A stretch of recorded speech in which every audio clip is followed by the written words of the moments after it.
everyone involved with the site, from the operating team to the ambassadors to investors, everyone has deep roots within the poker community. That's probably one thing that's a little bit different here. We're not just like a random group of people that are coming into the poker community. Like we're all part of the poker community for decades.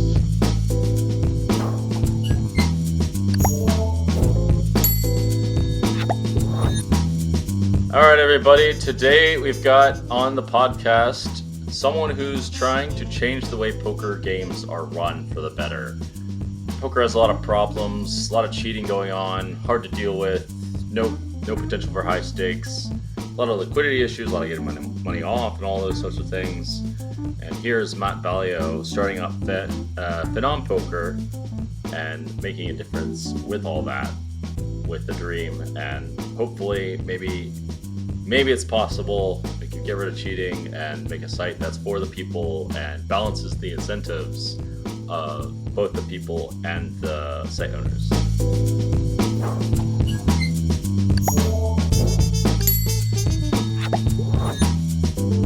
What's up, Matt? How's it going, Dan? Thanks for having me. Yes, thank you for your time. Thank you for your patience too with me. So I want to talk a little bit about how did you even come up with this idea with Phenom Poker? How did this originate? It seems like you've had a bit of a crazy life as far as going into tech and ending up here, basically, of all places. Yeah.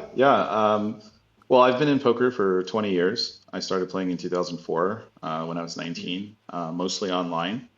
um, and transitioned to a live player after Black Friday 2011, and then kind of moved more into mixed games in uh, around 2016 or so. Um, right around that point, I also started a technology company, so kind of moved away from poker as my primary source of income, but have still very much been a part of the community. Been a regular player. Have made a lot of friends, and even business partners come from the poker world, things like that. So when I decided to start a new project, poker is just one of the things that has always been a close interest of mine. Um, so the idea for Phenom Poker, really comes from that background of, being in poker 20 years combined with about 10 years of, working in the technology world. Um, and just like everybody else, seeing the scandals, seeing the stuff on Twitter, people getting cheated, bots, collusion, RTAs, stables, just like I'm seeing the same stuff that everyone else is seeing out there, right? And with an entrepreneurial mindset, when you see a problem, you just kind of want to solve the problem. At least the problems that affect you or that you understand maybe better than the average person. So every time I would see these like site responses regards to cheating, and some Twitter sleuth like breaks a scandal, right? And the response is like, oh well, it's usually not very detailed or transparent, but it's like it leaves you with the impression that like, oh, there's just nothing that can be done about this. Um, and I probably differ from most people in that they're like, oh, okay, well, if they say it can't be done, it can't be done. And, whereas when I look at something, I go, really? Like, that doesn't seem right. That doesn't really add up, right? Like, if a Twitter sleuth can identify this problem, you, as the site administrator with access to all the data and the tools and, the resources to invest into solving it, should probably be doing a better job. Um, and That's when I decided to start putting thought into, well, if we were to create a new site, what would it look like? You're actually kind of jumping right into what would be my kind of questions for you. Is Sorry. I do want to go. Well, that's good. That's a good thing. So I want to go more into like your background and all of that. But I do want to talk about, because I know the players will be interested in this. Will be what will Phenom Poker be doing that other sites are failing to do? What will be the difference between Phenom Poker? How's it going to stop cheating? I know it's a bit more community based. How will it be on the blockchain affect things? Let's start with the cheating, for example. Yeah, so well, it's a pretty loaded question because there's not like a magic button that Phenom Poker has. It's going to be like, we're just going to go ahead and push the stop cheating button, and then cheating's going to end. That's not like a thing, right? I think the main difference is that is creating an alignment of incentives so that the operators of Phenom Poker are always highly incentivized to do what's best for the community. I think that that's the most important difference because from a pure like technology standpoint or utilizing tools or resources to fix the problem, like there's a plethora of different ways you can go about it. And some of the ways that we think will make a difference is by investing in more updated technology, right? Like having a platform that's built on the most modern tech stack that's utilizing the most advanced of vendors that are, there's a lot of companies out there that are built to fight non-human behavior online, or like fintechs are hiring these AI vendors to identify people trying to break their systems. There's always hackers when there's money at stake, right?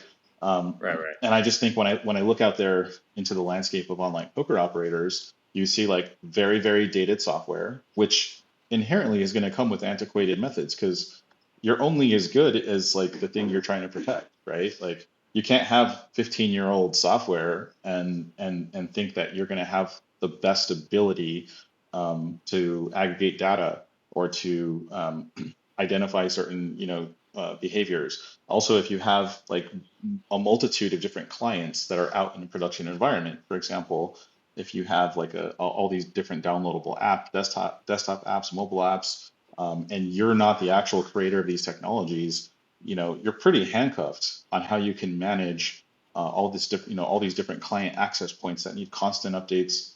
Are you forcing updates?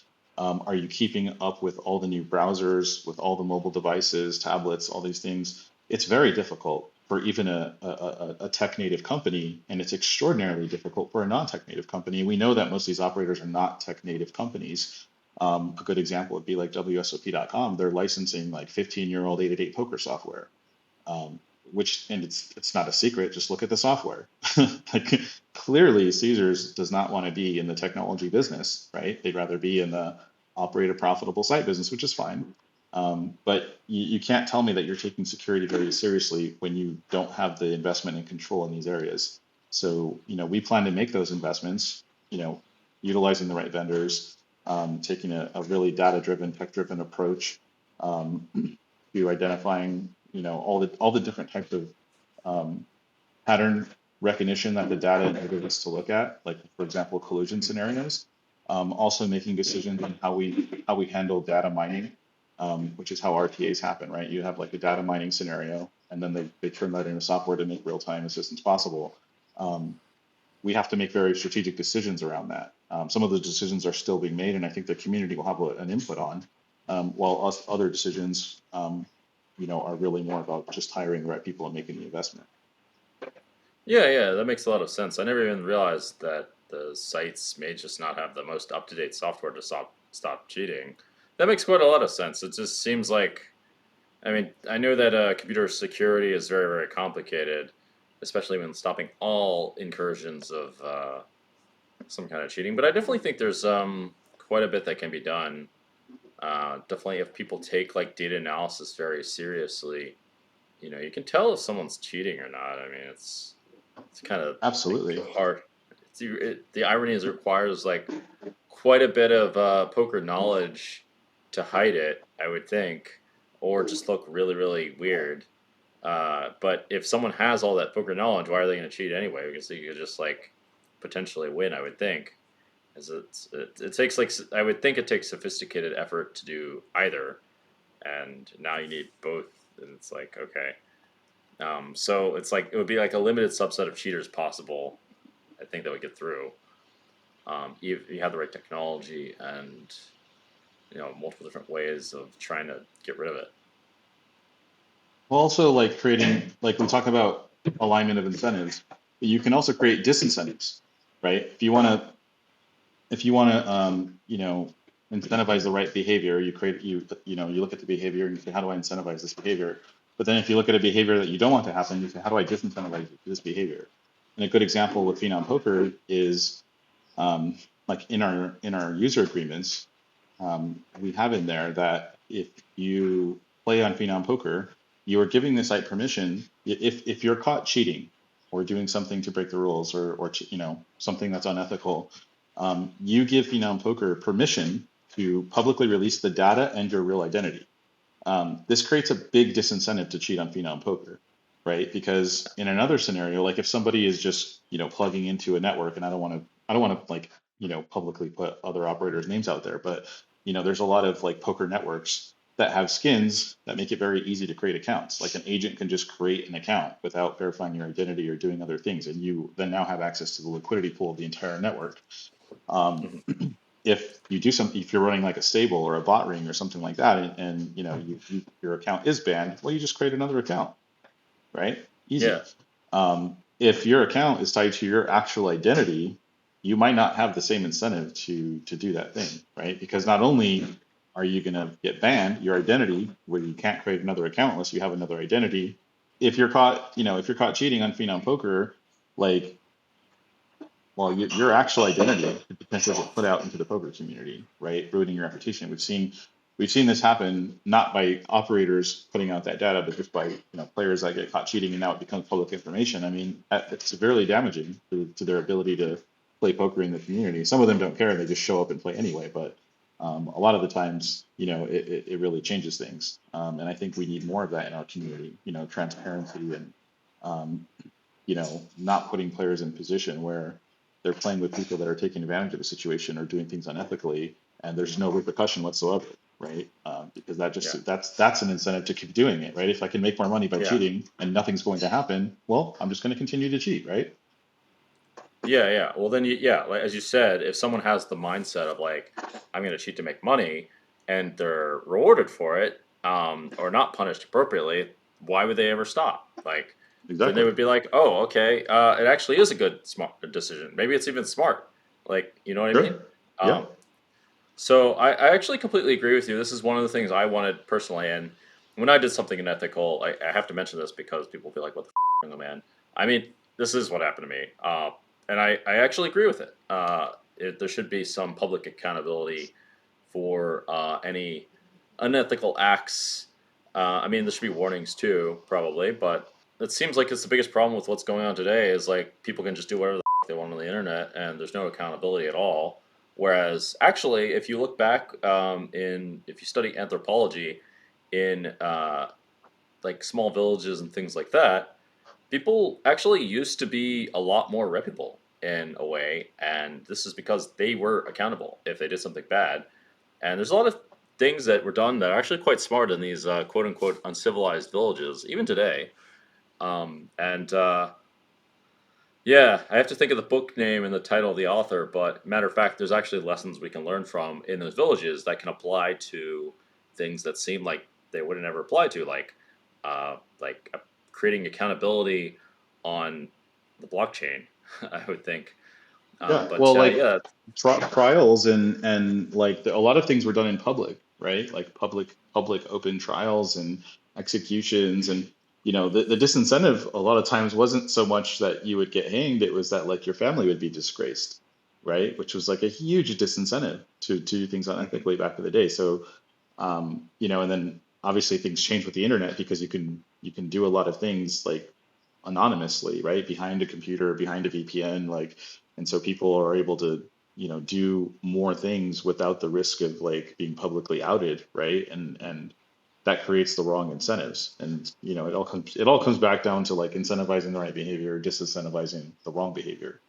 yeah, and creating the systems around that where those things are created. Actually, I mean, it makes sense. Even like the way the trials were run, and all these sort of kinds of things. Actually, there were quite a few attempts towards like justice and things like that. If you read into history, I was surprised reading. I was like, oh, people actually did give a shit in history. Were a little bit smarter than what they appeared to be. Um, Oh, absolutely. Like people used to really care about like the honor of their family name, right? So like even if you wanted to do something unethical, you would really think twice about it because stating your family's reputation is something that might not go away for generations. there were quite a few incentives, in fact, when things used to be less complicated. I mean, I still think that they can be fixed. Actually, by the way, I can tell you this is one of the reasons why I want to be a tech entrepreneur because I believe that through tech, if you create the right incentive structures, I mean, this is part of the problem to solving these situations, then people can become accountable. This is precisely the tech venture that I personally wanted to create, but I realized it was over my head. and I went for something smaller. So yeah, it was admirable that you're trying to do that in the actual poker space, and I really hope you can succeed. Yeah, well, I mean, we have a lot of really smart people that are working really, really hard to make Phenom Poker not just an idea, but a functioning site that people can play on and enjoy. We're getting, I mean, we're getting very close to launch, so it's coming. There's not a question anymore of like, is this thing coming? It's coming. In fact, as soon as we get off of here, I'll be in the alpha testing and playing around with it, and so that's really exciting. But the whole idea here is what you just said exactly. We want to create something that has a different incentive structure and ownership structure than we've seen in the online poker space before. And I think in doing so, we can create something that is actually different, and that lasts. That's key, right? Like it's very easy to incentivize short-term behavior, but to do something that's perpetual, long-term, you have to really think through like, okay, well, what do the incentives look like in 2 years, 3 years, 5 years, 10 years? Do we have a reasonable expectation that this thing's going to continue to behave a certain way, or is it just going to become another corporate thing like everything else?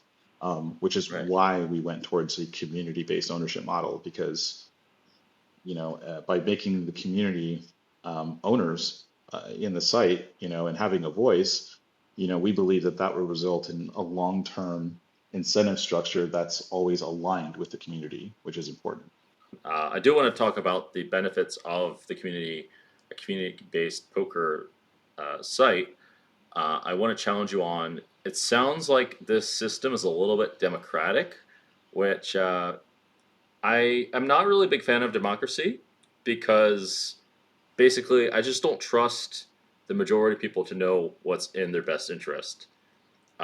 Because how can they? It's not easy because a lot of because it takes quite a bit of astute thinking to figure out what's good and what's bad. That's the whole reason why the majority just doesn't do like something particularly reputable a lot of the time, like or hard to do because it's hard to do. You know what I mean?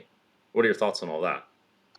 Yeah, well, so to be clear, when we say that there is a portion of the site that's community owned, that doesn't mean that like every single decision in operating, an online gambling venture is going to be groupthink, because that could result in a bad outcome for sure.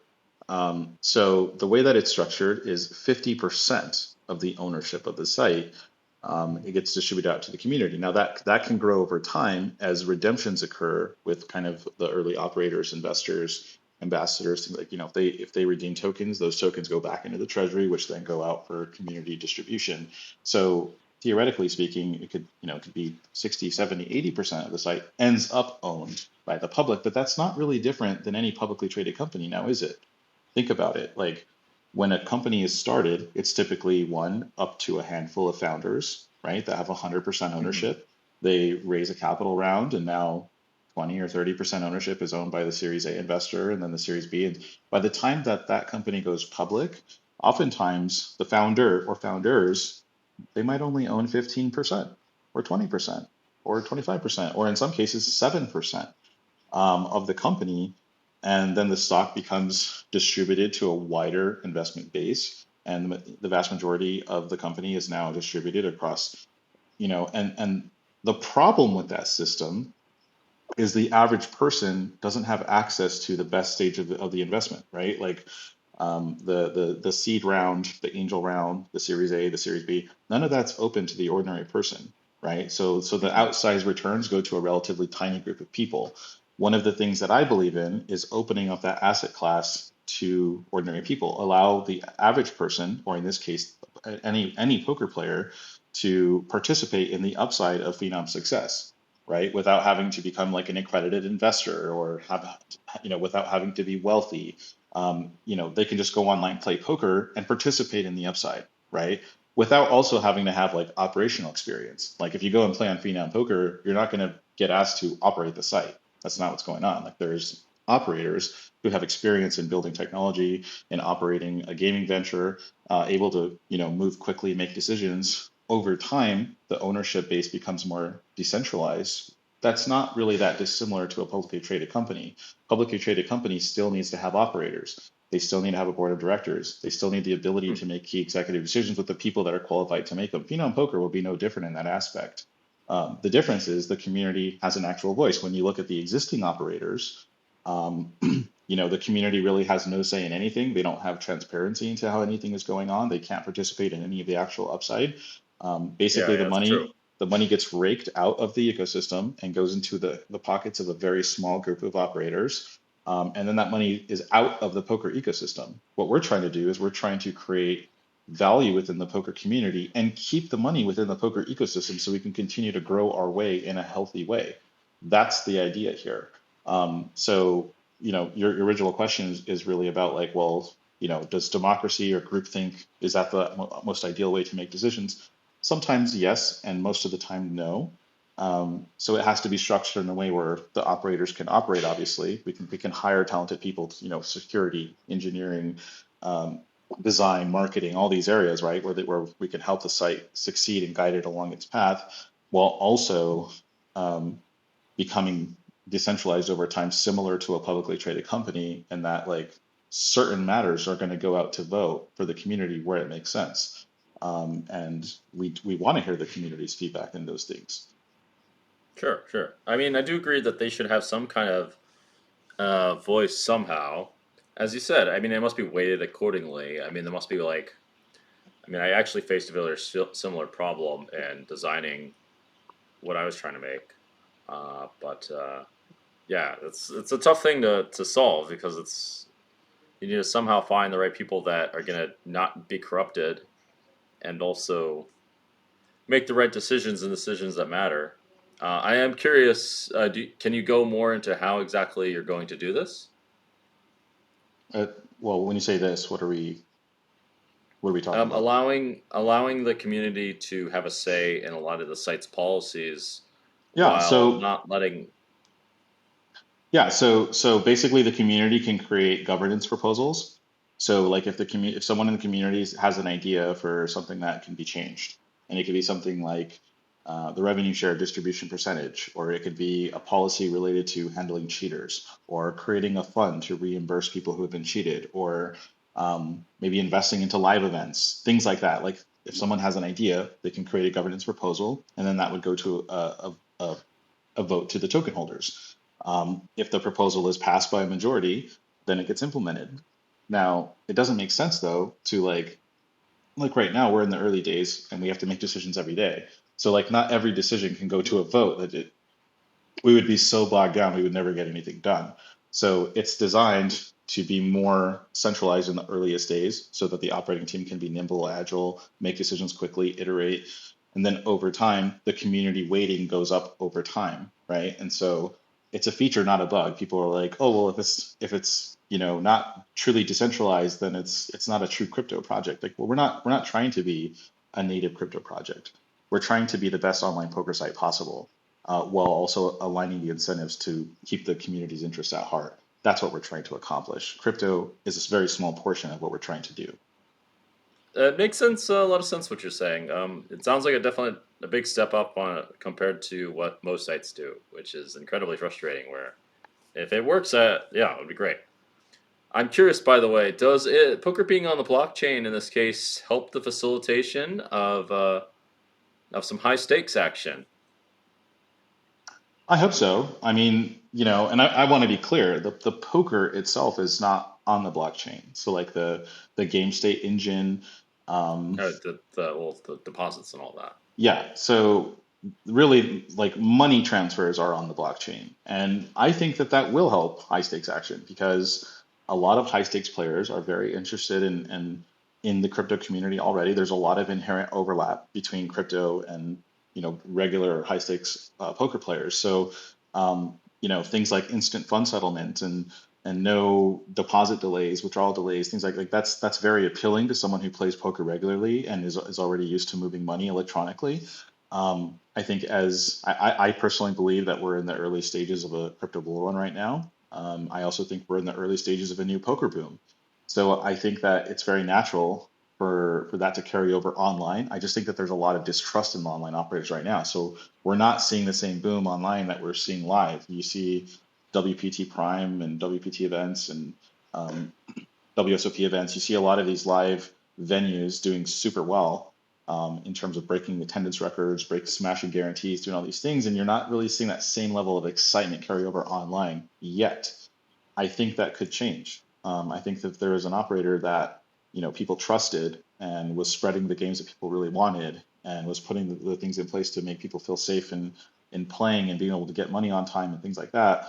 I think that could change. I think you could see a lot more. And keep in mind, when we saw the poker boom the last time, a lot of that was fueled by online, by people Hmm. being able to satellite into WSOP events and people being able to build bankrolls starting at the smallest of stakes. Myself, I was part of that. I started with a $40 Myself player too. transfer. Yeah, my brother Yeah. transferred me $40 because my debit card wouldn't work, and that's what ended up spawning my whole online career. So I think it could be very healthy for the game if we can carry some of that excitement around poker and the new generation wanting to come and play. And keep in mind, online poker skews younger, right? I think 40% of the online poker demographic is between 18 and 25. A lot of the people in that age group are already interested and or using crypto. So, you know, part of Phenom Poker is we're betting that crypto adoption is going to continue to increase. Our addressable market is going to continue to get bigger and bigger, and we think that the point in time will come where it's completely normal to the everyday person to use crypto to transact. And when that comes, our addressable market will be virtually anyone who wants to play poker. Yeah, I hope you're right. I think it's definitely possible. I definitely think that a lot of, based off what I heard, it feels like a lot of people are afraid of online because of a lot of the cheating and a lot of, I mean, it's a lot of like super pros playing too. I mean, it's like a bit of like the competitive aspect of it. I do think mixed games has some potential. Like Crash was going on for quite a while. High stakes might have some potential as well if you could get that running, because no one else really can, I guess, other than like GG. Um, Yeah, I mean, we yeah, want to spread everything from 5 cent, 10 cent up to the biggest of stakes. As big as you guys want to play, we'll spread it. And you know, we're not just like going out there blind. We're actually talking with so everyone involved with the site, from the operating team to the ambassadors to investors, everyone has deep roots within the poker community. That's probably one thing that's a little bit different here. We're not just like a random group of people that are coming into the poker community. Like, we're all part of the poker community for decades. So that means we are talking with a lot of people in the poker community literally every day. Like, what do we need to have for you to want to bring your game to Phenom Poker? And people are showing a lot of interest and a lot of excitement, including high stakes players wanting to come and play on the site. In fact, we just officially announced a new ambassador. By the time this podcast goes out, it'll already be public, so I might as well mention. I was having dinner with Ben Heath last night, who's just joined our ambassador group. I know you interviewed him on your podcast at some point. I don't know when, but like, it's guys like that who are out there playing the high stakes games. He's playing the highest level tournaments. We're talking to people who are playing high stakes games, cash, all over the world. We're talking to online players. To figure out what we need to do to make the offering very appealing, to the poker community. And I think we've gotten a lot of great feedback, and I think we're moving in that direction. okay, cool. I mean, yeah, I'm curious to play on it myself. So, especially if you spread mix. So I'm looking forward to it. Well, we're going to have Um, over 30 variants at launch, so including the mixed game plays that I play all the time, which are all the circus games: Badesi, Badusi, Razdusi, Drama Haas, um, like whatever you want to play. It's I mean, and we've even had suggestions for stuff that isn't on our launch list, which were, I think Brian Rast said, I want to play Very Crazy Pineapple, and I'm like, well, that wasn't on our list. He's like, well, it's in the game I play, and I'm like, let's add it to the list. What's the rules? So no reason it can't be 50 variants after some time. all right, cool. Yeah, I mean that's a rare asset to have as well. What else would be something to mention about your site, or that you'd like to mention about your site that makes it different or sets it apart from other sites? Well, first of all, it's not my site; it's our site. Um, if you're going to play, that means you're an owner too, Dan. Um, Oh, oh, okay. but Our site. Yeah, that's the biggest difference is the decentralized ownership model. The focus on transparency and security, we think makes Phenom Poker different than traditional sites. Also the technology, we didn't go and buy some out of the box poker platform. We're not licensing some old piece of software. We invested heavily in hiring a world-class development engineering group that's built everything from the ground up, and it's built to be on the most modern tech stack. It's built to interface with smart contract technology on the blockchain. Um, we invested in the design. I think it's been a long time since we had a fresh interface that feels more modern and usable. The beautiful UX I'm a big believer in that, having a tech background. So those are all going to be some of the differences. Obviously, being crypto only is a pretty big difference. People are used to fiat deposits and going through that process. We really like the idea of, your deposit is actually just you interfacing with the smart contract. When you're done playing, the smart contract just settles you out instantly, and then that's it. You don't have any funds on deposit with the site. You don't have to use the site as a bank account, right? It's just you. It's like almost like playing live poker, right? You buy into the table, you play, when you pick your chips up out of the table, you go to the cage, you can get cash. That's your money, right? And we think that that same concept should apply to online. Like why should you have to keep, a portion of your bankroll or net worth on deposit somewhere where like with the technology exists that you can just get settled out and, like for example, you can bank a tournament for 100K and theoretically have that money the second the tournament or the second you bust out, right? Like or the tournament ends and you're the winner. Like the second that happens, you're getting settled out instantly to your own crypto wallet. Like you can go and spend that money right away. You don't have to like wait to get your hands on your money.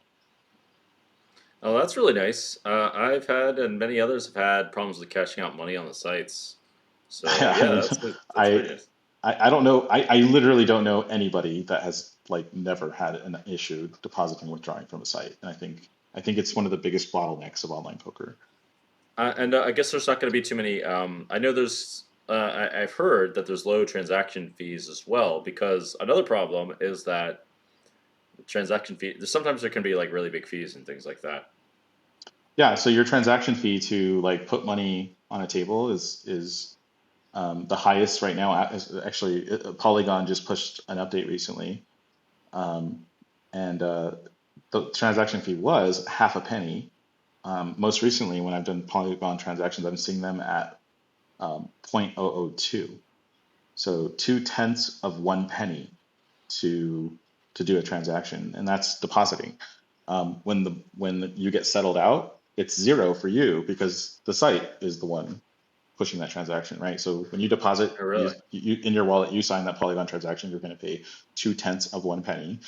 When you cash out, you're just going to receive, and there's zero. There's zero withdrawal fees. So to you, the user. So um, all in all, it just and this is the appeal of blockchain technology, right? Because it is. We've all seen it, right? Like trying to wire money internationally, trying to move money. Like me as someone who travels internationally a lot, I employ people internationally. I'm always trying to figure out how to convert currencies. And does Wise work in your country? Does PayPal work in your country? Does Payoneer work in your country? What are the fees? What is the conversion fees? What are the transfer fees? It's just like they're just trying to rake the traditional banking system's trying to rake you constantly, right? And it's expensive to move money anywhere. And say, the sites have the same problem, right? They want to get money on, but banks one day will work with them, the next day they won't. They have to find specialized banks who are willing to work with the online gambling industry.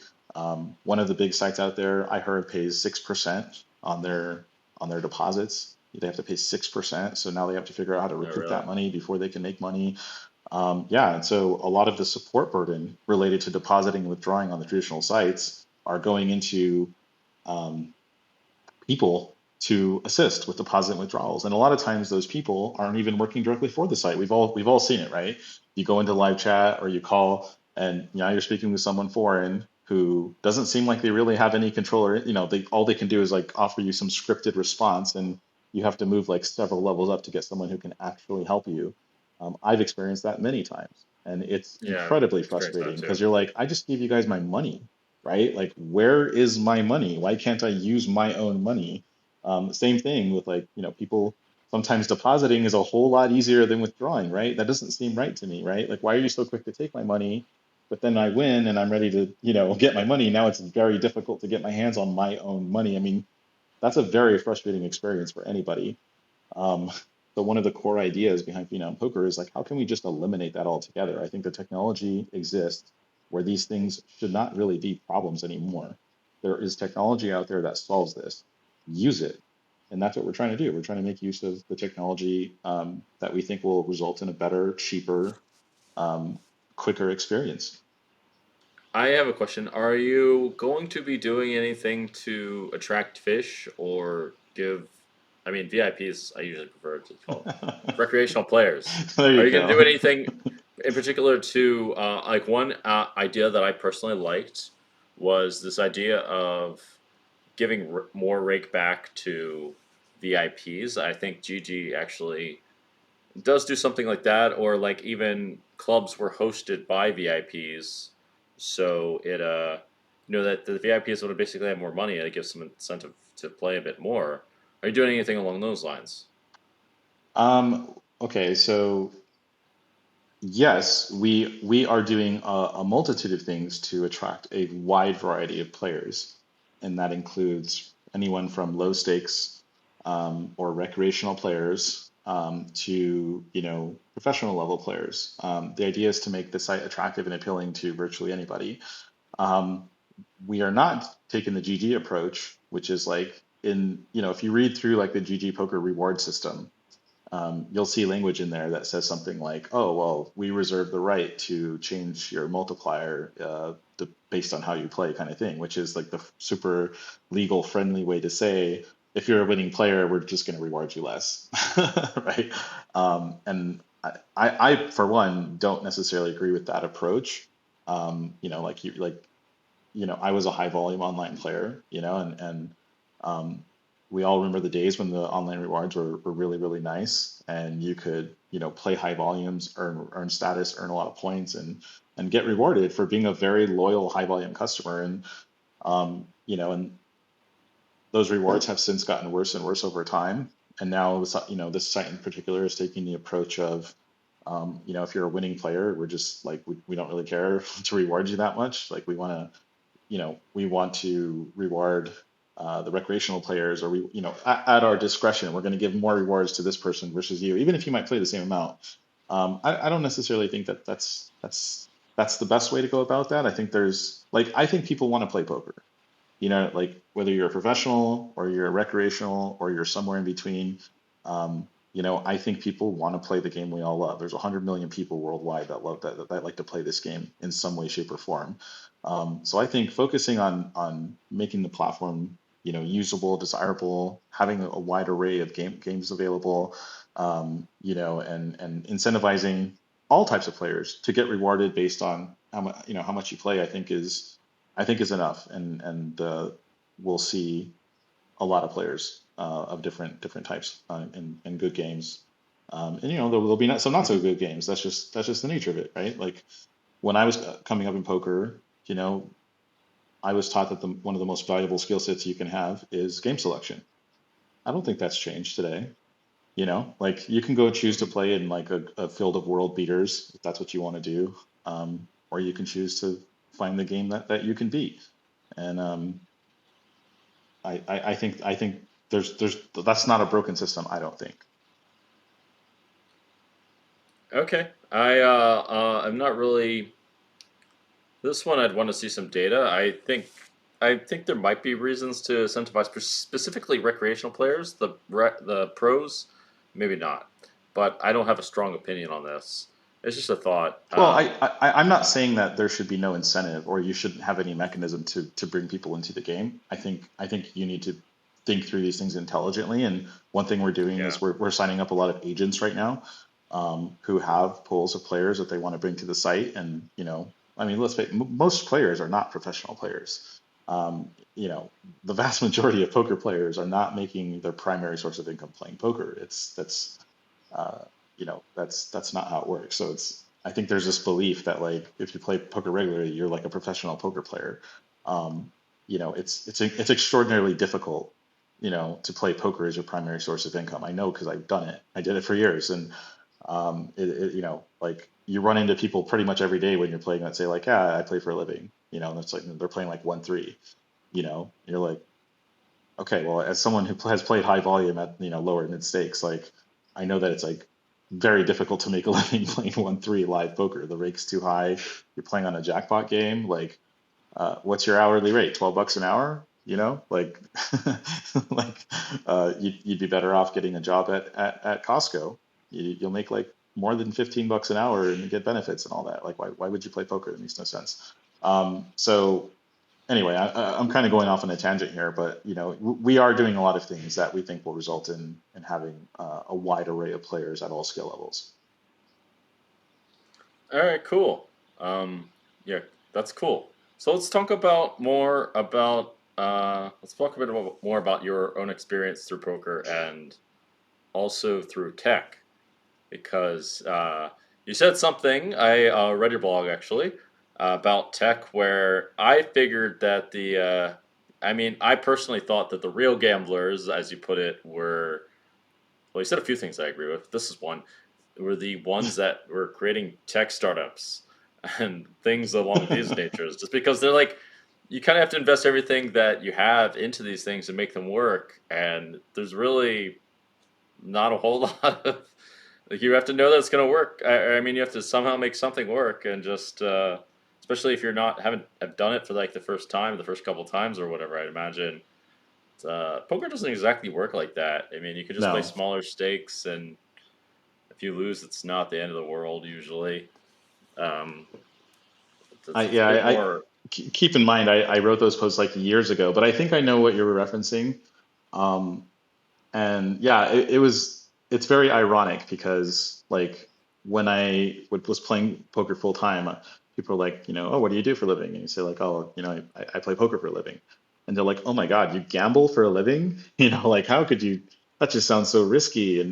And you're kind of like, yeah, it's probably not what you think it is. Like, I don't know. Like people have all kinds of different ideas of what that is, right? Is it like James Bond at a table in like Monaco or something? Or the reality of it is like, you're just like, sitting in a smoke-filled casino for like hours and hours and hours, just being patient, learning, studying, and all this, right? But then when you tell people, well, what do you do for a living? You say like, oh, I founded a tech company. I'm a tech entrepreneur, and they're like, oh, that's respectable. That's really cool. And like, it's just funny because tech startups in particular have 99% fail rates, right? And if you are smart and hardworking and disciplined enough to successfully build a technology company, you could probably do a lot of things to make a lot of money that are a whole lot safer and have less variance than attempting to start a technology company. So in a way, and in a very real way, starting a tech company is like probably one of the most gambly things you can do, like at all, period.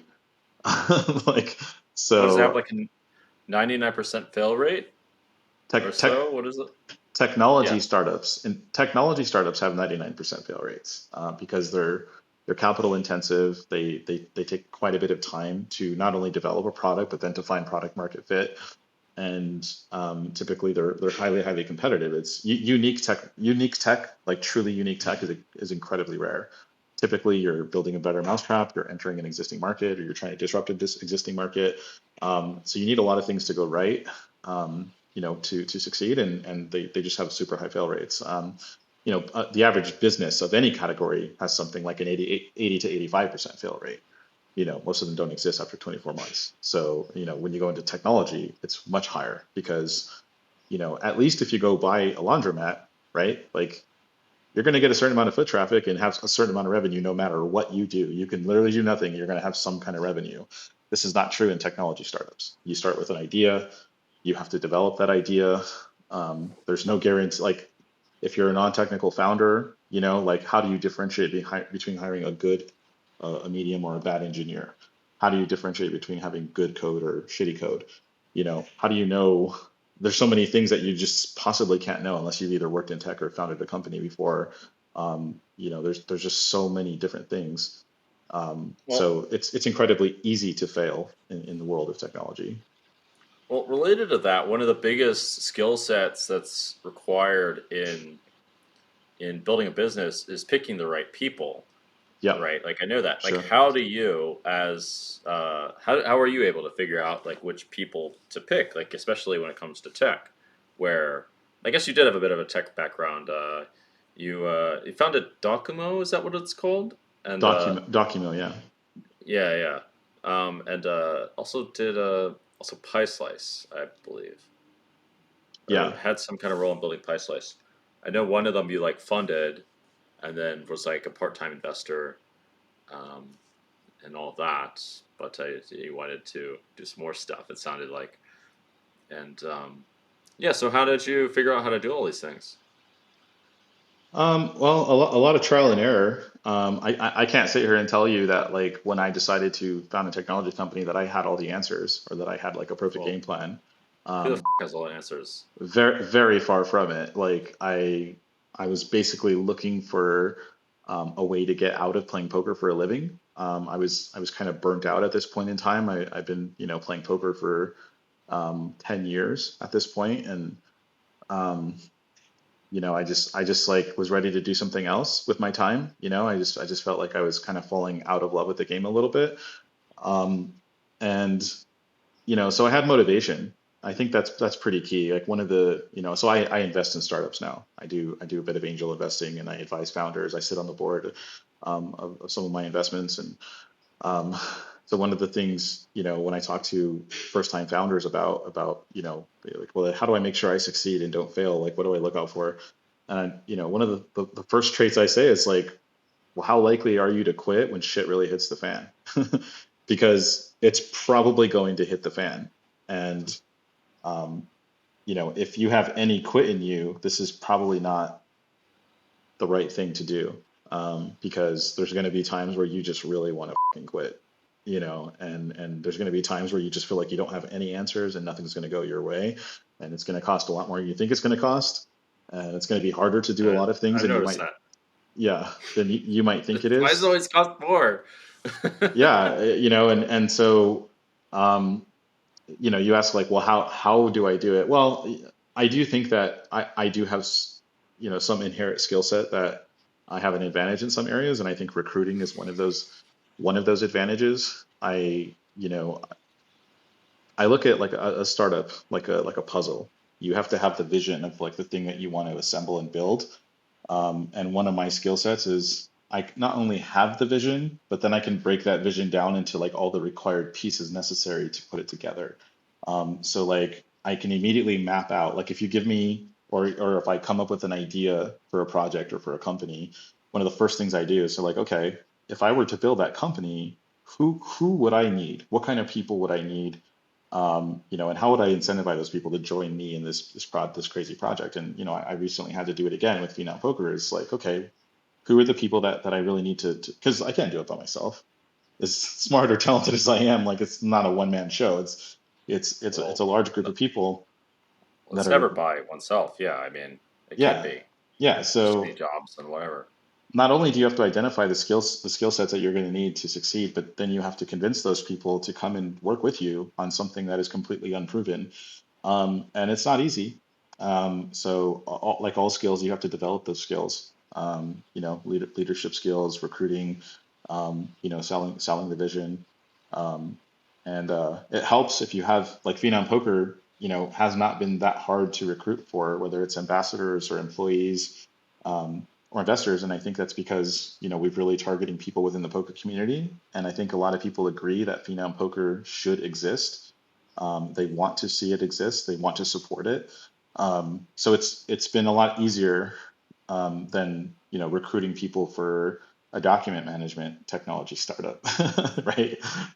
That's when you talk to developers about the document management software, they're not like, oh my god, I've wanted to work on that my whole life. Um, it's not the same thing. So regardless, whatever you're building, whatever you want to do, you got to figure out, got to at least have some kind of a game plan, right? Like, who do I think I need? And you might be wrong about some things, but at least have a Well, plan, right? And go out and start talking to those people. sooner than later, right? And get their ideas because they might help you shape the idea, right? Like if you need a CTO for your startup, go and talk to some CTO type people, right? And tell them about your idea. And they might tell you things that, well, if you did this differently or if you did that differently, I would want to come and work for that. Um, Having those conversations is a good place to start. Okay, that makes quite a lot of sense. I also want to. What are some of the biggest lessons you've learned while doing this, especially when trying to find the right people? Yeah, I mean, again, it's a lot of trial and error when it comes to startups because, like, if you've never been a CTO yourself and you're going into recruiting CTOs, or you've never even worked in tech, so you've never even maybe worked with the CTO, like, your idea of what the CTO is might not match with reality, right? But it's just you're like, I need someone good at technology who can help me make these decisions. It's going to be trial and error, having conversations. Like you need to map it out in your mind of like what this person's role is going to be. I think role definition is a really important part of it because if you assemble a group of people in an early stage startup and you don't have very clear roles and responsibilities, things can go sideways really fast because the odds that everyone is going to work to the same degree, to the same, put in the same amount of effort, the odds that even like someone from that group is like everyone from that group is still there in 2 years, assuming the thing still exists, are quite low actually. So you have to think about these things. Um, and and you need to be like have very open conversations about like what is expected of you and how does compensation work and how are we thinking about equity. Odds are you're going to have those conversations again in a few months because when you start to see people actually work and when you start to see the performance happening, some people might vastly outperform your expectations. And if you're not going to that person and saying we need to fix your compensation, you're a fucking rock star. You know what I mean? Like if you're not doing that, then they're going to be in a situation where they feel inequitable and they might go and pursue another opportunity. You might lose someone really talented, right? And this the other way around too. Like firing people is not fun. It's never fun. But you have to be able to make decisions quickly and be an executive if you're going to sit in that seat. Otherwise, you're going to just bleed money. And as a startup, you're only as strong as your weakest link. So if you allow a weak link in the chain, it sends a message to every other member of your team that like inadequacy is acceptable. Um, and I think it's really important not to send that message because building a startup is nothing if not accomplishing the impossible. Yeah, all that references exactly my experiences. I've been learning all that as I've been trying to figure things out myself. Did you ever have some things that you had to fix when becoming an entrepreneur, or were you just like naturally like on point for the entire time? Oh God, it's constant learning, constant growth. Even now, like I've now been a tech entrepreneur for call it 10 years. It's like poker, like you can never just like solve and beat it. Like if you're not learning, if you're not growing, you're falling behind, Right. because Yeah. things change so fast, as particularly in the tech industry. It's a very fine line from going from being the disruptor to the disrupted, right? Keep in mind, like all the big companies at one point or another were the disruptors. You know what I mean? And then they got big and slow and successful, right? So no knock on them for being super successful, but you end up getting to a place where you can no longer move fast or nimble. You can no longer recruit maybe the best of the young minds because they have entrepreneurial spirit. They want to work on something new and exciting. So you have a hard time, right, getting those types of people. You have a hard time innovating, right? Because now you have massively profitable revenue streams that are maybe from older products. You're not just going to shelf those products because they're profitable. And what happens is someone comes along and has a different spin on the idea, and they're faster and more nimble than you, and you're the disruptee now, and they're the disruptor. And it's a fine line. And I think one of the ways that can happen is getting complacent by saying, hey, okay, I'm happy and fat and comfortable. I made my money. Um, you know, like innovating is hard. You know what I mean? Like it's hard to go and have a new idea and to challenge it in the marketplace and to get sometimes your idea is going to get flatly rejected by the market. Market's going to say, no, I don't care about your idea. and then you have to go and iterate on that idea, and you have to fix it, or sometimes just scrap it all together and come up with a new idea. That's hard. So to answer your question, no, there's no state of being where it's like, yeah, like I'm just unlocked, like I got it all covered. No, like, I think if you're not getting humiliated from time to time, then you're not taking enough risks, and you're not pushing yourself to be the best version of yourself. If you have no failure in your life, if you have no humiliation, you're not taking, you're too complacent. So I get humiliated constantly, and that's because I'm always trying to push myself and trying to find out where my limits are.